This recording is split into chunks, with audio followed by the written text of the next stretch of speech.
AFP, file, ZAKARIA ABDELKAFI Hundreds of thousands of people poured onto the Champs Elysees Avenue last Tuesday after France secured its ticket to the World Cup final. Authorities will deploy 110,000 police and security forces across France this weekend to secure the huge street parties if Les Bleus win the World Cup on Sunday, after years of attacks targeting crowds and other so-called soft targets. Massive security effort has been complicated by France's National Day, Bastille Day, which falls on Saturday. Few French can think of the traditional national holiday parties and firework displays without recalling the 86 people mown down 2 years ago by a van in the Mediterranean coastal resort of Nice. The country has been repeatedly targeted by extremists over previous years in attacks that have claimed 246 lives since January 2015, according to an AFP poll. Everything is being done so the French can live these festive moments with peace of mind, despite the terrorist threat which remains at a high level, Interior Minister Gerard Collomb said Friday.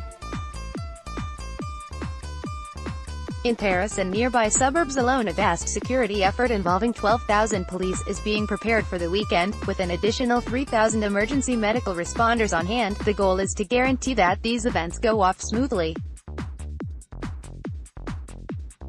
that the party not be spoiled by such tragedies, Paris Police Chief Michel Delpech said Thursday.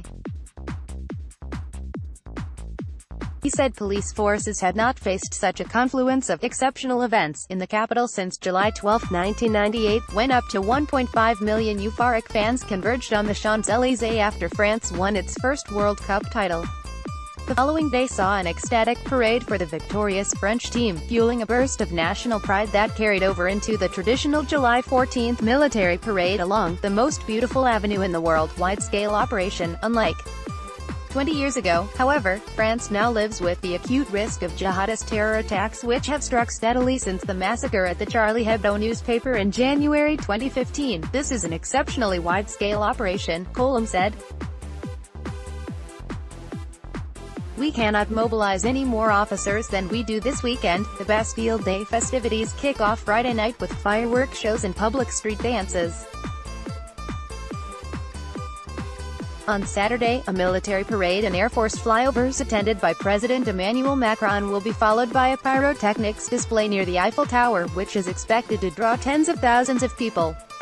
Both events will be secured by a police perimeter, allowing just a few access points where visitors will be subject to pat-downs and searches under new emergency powers given to police in a tough new anti-terrorism law passed last year.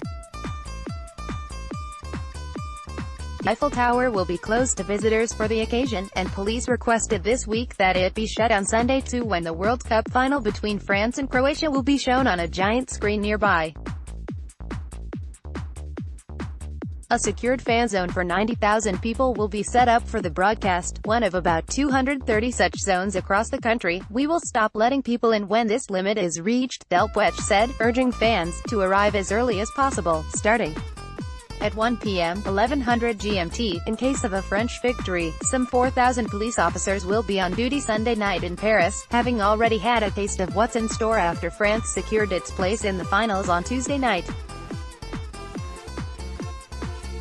Hundreds of thousands of people flooded the streets, snarling traffic for hours, with some clashes between youths and police erupting on the Champs Elysees later in the evening, leading officers to fire tear gas before evacuating the avenue. If our team wins the World Cup, we'll block off vehicle access over a vast perimeter around the Champs Elysees, Delpech said, adding that it would be an unprecedented measure. The goal is to avoid what we saw in 1998 when thousands of people attempted to reach the city center by car, leading to 3 crashes and 1 person's death.